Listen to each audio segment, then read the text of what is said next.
tidak jatuh. Pesawat itu bisa mengantarkan penumpang ke bandara yang lainnya.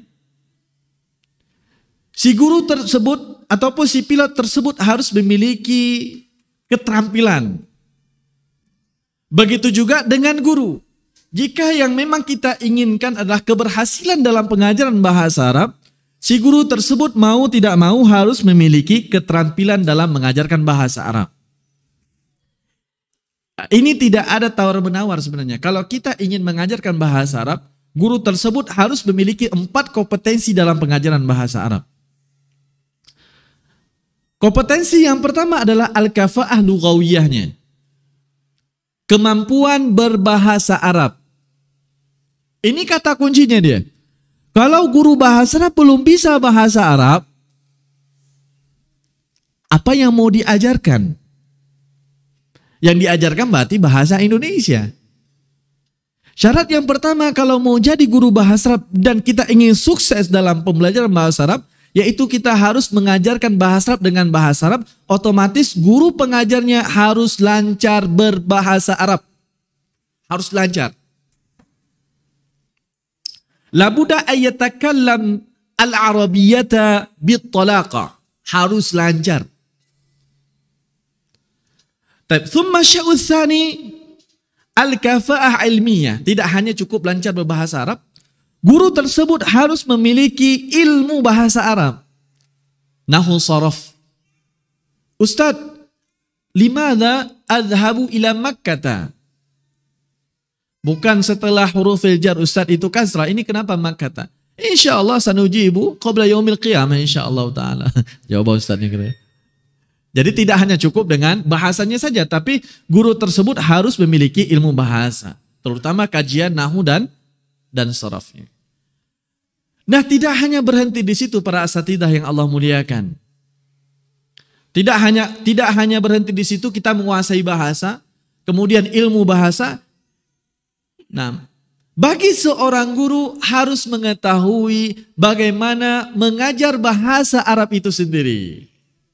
Oke lah, selama ini kita bertahun-tahun mengajar bahasa Arab, belajar bahasa Arab. Secara bahasanya dapat, ilmunya dapat, tetapi metodologinya harus kita pelajari. Sama halnya seperti bahasa Indonesia sekarang.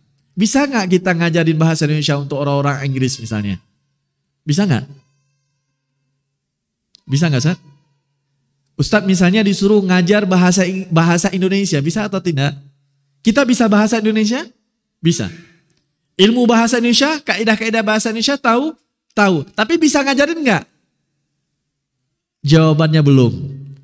Kapan Ustadz bisa ngajarinnya? Setelah belajar bagaimana metodologi pengajaran bahasa Indonesia li ghairi natiqina biha.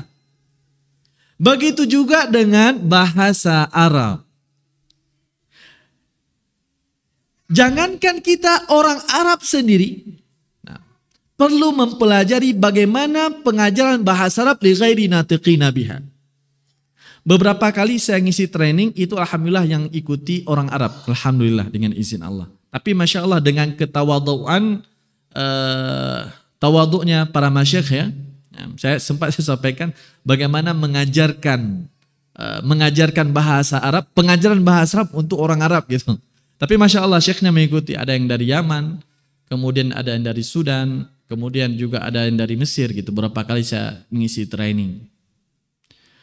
Dari apa yang sudah dipraktekkan, nah, rupanya terbukti apa yang saya sampaikan gitu. Nah, tidak semua orang Arab bisa mengajarkan bahasa Arab untuk li ghairi natiqina biha. Makanya oleh karena itu ini harus menjadi PR kita bersama juga ataupun catatan penting ya nih. Jadi ketika melihat orang Arab jangan langsung diambil. Mungkin saja beliau pakar fiqh, pakar tafsir, pakar hadits. Makanya ketika ngajar bahasa Arab nggak bisa. Karena metodologi ini harus diikuti. Ikut daurahnya, ikut pelatihannya, ikut trainingnya. Nah, kalau tidak diikuti ya tidak bisa gitu. Nah, beliau nantinya akan terjebak mengajarkan bahasa Arab untuk orang Arab. Nah, mungkin di lain waktu nantinya bisa kita buat dalam waktu 3 hari. InsyaAllah ta'ala. Itu bagaimana mengajarkan mufradat dengan bahasa Arab. li ghairi natiqina biha, kemudian juga pengajaran qawaid juga ada beberapa metodologinya dan seterusnya.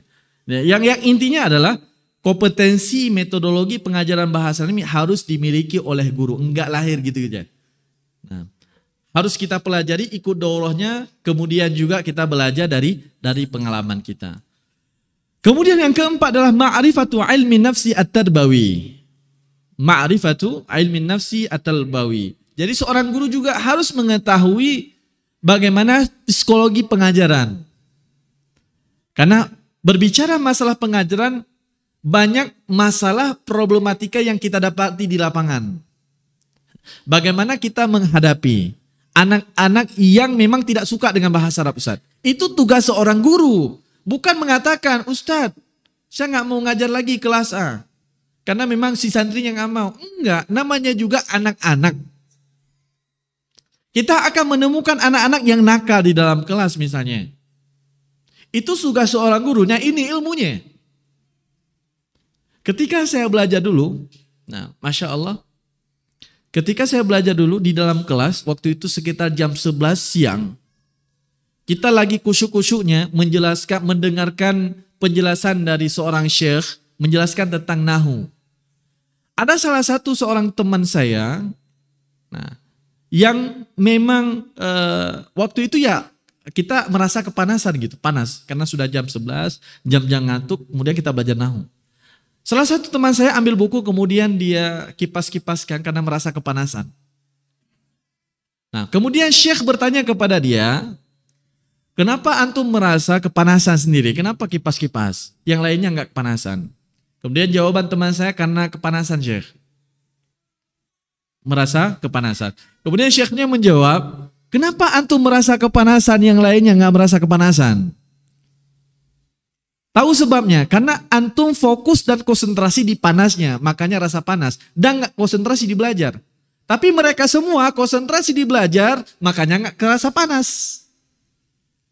Nah, kenapa syekh ini bisa tahu kondisi di dalam kelas? Ini karena ilmu ini nih.